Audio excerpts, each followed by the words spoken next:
दोस्तों जब मैं सुबह पार्क में पहुंची तो मुझे दो प्यारे प्यारे बच्चे मिले। देखिए इनकी एक्टिविटीज़ क्या होती हैं। ये अपने भाई को बुला रही है गुड़िया, और ये देखिए इसने यहाँ रेती पड़ी हुई थी, ये इस स्लाइड के ऊपर डाल दी है और अपने भाई को भी बराबर बुला रही है। और ये देखिए अब दोनों इस रेती डालने के बाद अच्छे से फिसल रहे हैं और बड़े ही मज़ेदार दोनों बच्चे खेल रहे थे। बड़ा ही मनोरम दृश्य था। और फिर हम ये पहुंच गए अपने स्कूल में। वहाँ देखा तो वहाँ बारिश आ रही थी, और बारिश भी इतनी तेज़ थी कि सारा बिल्कुल स्कूल गीला हो रखा था, कि बिल्कुल हरा भरा, बिल्कुल जैसे अभी पूरा स्कूल के बाग बगीचे सब नहा लिए हों सुबह सुबह। तो दोस्तों बड़ा ही मनोरम दृश्य था। फिर हमने अपनी सुचारू रूप से कक्षाएं ली, और फिर 2:30 बजे जब हम वापस घर की ओर चले तो फिर अगले गांव जब हम गए तो वहाँ पर बिल्कुल सूखा था।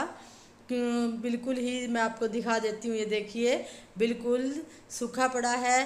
तो दोस्तों ये है भगवान की कुदरत कि इंद्रदेव कहीं आए हैं कहीं नहीं आए हैं। तो दोस्तों फिर हम आगे बढ़े, और फिर हम चलते चलते हमें एक गाड़ी में एक घिया मिली। ओ भाई रे, ये तो घिया तो हर जगह ही मौजूद है। ज्ञान चुंदड़िया ओडले ये मन ज्ञान चुंदड़िया वे पाट तोय पाटनी दे मन लिया नाम हरि कहे वे पाट। घर पहुंची तो मम्मी और मौसी जी दोनों भजन कर रहे थे, और उसके बाद इंतज़ार भी था, ननंद जी आने थे तो उनका भी इंतज़ार हो रहा है साथ में। और माँ और मौसी जी दोनों काम भी कर रहे हैं। मम्मी जी ने ये अपने चारपाई के कपड़ा लगाया है ताकि जो हमारी चारपाई है वो मैली ना हो, और अपना समय जो है वो ऐसे अपने कामों में बिता रही हैं बिल्कुल स्ट्रेस फ्री। साथ के साथ ही ये भजन कीर्तन भी करते रहते हैं दोनों बैठे हुए। और फिर जब मैं पहुंची तो देखा कि एकदम भजन करते हुए, मैंने भी इनका जाते ही भजन सुना सबसे पहले, और फिर मैंने चाय वाय बनाई है इनके लिए। और मेरी जो बड़ी ननंद है उनका भी इंतज़ार हो रहा है। तो दोस्तों ये देखिए, ये हम सब अब इंतज़ार ही कर रहे हैं कि ये बच्चे देखिए बुआ जी कब आएंगे, और इनसे इंतज़ार नहीं हो रहा कि बुआ जी के कई फ़ोन कर चुके हैं, ये बुआ जी अभी इनकी रास्ते में ही हैं। तो ये ऐसे इंतज़ार कर रहे हैं, अपने आप को बहला रहे हैं। तो दोस्तों ये बिल्कुल बिजी आज का दिन है। स्कूल से आते ही सारा दिन बिजी रहा वहाँ भी और यहाँ भी। तो अब ये बच्चे अपना टाइम पास कर रहे हैं अपने बुआ के इंतज़ार में, और मम्मी जो है ये इंतज़ार भी कर रहे हैं, भजन भी कर लिया इन्होंने, और ये चारपाई पर कपड़ा भी लगा दिया है। तो इनका ये ऐसे समय व्यतीत हो रहा है। तब तक मैं बच्चों के लिए पॉपकॉर्न बनाऊंगी। तो दोस्तों मैंने थोड़ा सा ये देसी घी लिया है, और मैं इसमें देसी घी में इनके पॉपकॉर्न बनाऊंगी। थोड़ी सी हल्दी डाल दूंगी, नमक डाल दूंगी, और फिर ये बच्चे खा लेंगे तो कुछ अच्छा लगेगा इनको। और मेरा भी थोड़ा सा ये है कि टाइम पास हो जाता है शाम को, कि मुझे तो ये काम करना ही है।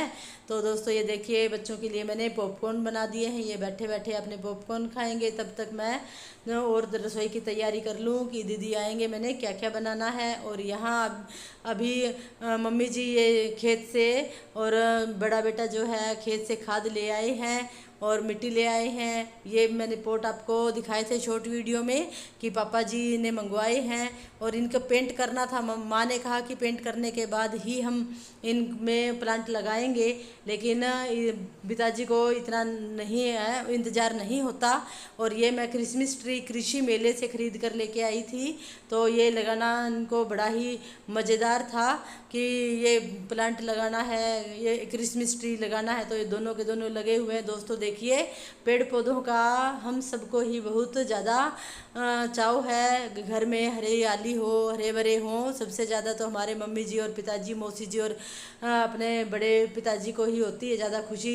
यही इनकी देखभाल ज़्यादा कर पाते हैं। और यहाँ एक प्लांट और लगा दिया है। इस प्लांट का नाम भी दोस्तों आप कमेंट बॉक्स में बताइएगा कि पापा जी जो प्लांट लगा रहे हैं वो किस चीज़ का है, कमेंट में लिख भेजिएगा। और यहाँ दीदी भी आ गए हैं हमारे, और फिर मैंने दाल भी बना दी बच्चों के लिए। और दीदी की यही फरमाइश थी कि मुझे तो ये सोया चूरा और आलू की सब्ज़ी बढ़िया सी खानी है। तो ये देखिए रात का दृश्य है ये, और सब बैठ के खाना खा रहे हैं। ये बड़े दीदी हैं और सब अच्छे से बैठ के खाना खा रहे हैं। मेरी ड्यूटी वही है रसोई में, तो मैं इनको खाना पकड़ा रही हूँ गरम गरम बना करके और खिला रही हूँ। और फिर सारा काम हम करके और फिर हमारी जो इकट्ठे बैठेंगे हम, तो ये अभी बैठे हैं मम्मी और पिताजी और दीदी। और यहाँ देखिए अभी मेरा काम अभी ख़त्म नहीं हुआ, मैं रसोई में हूँ और मौसी जी मम्मी और दीदी बैठे अपने बातें कर रहे हैं, अपनी यहाँ वहाँ की सब हालचाल पूछ रहे हैं। तो दोस्तों हमारा व्लॉग पसंद आए तो प्लीज़ सब्सक्राइब कीजिए, लाइक कीजिए, शेयर कीजिए और कमेंट भी कीजिए कि आप लोग किस तरीके से रहते हैं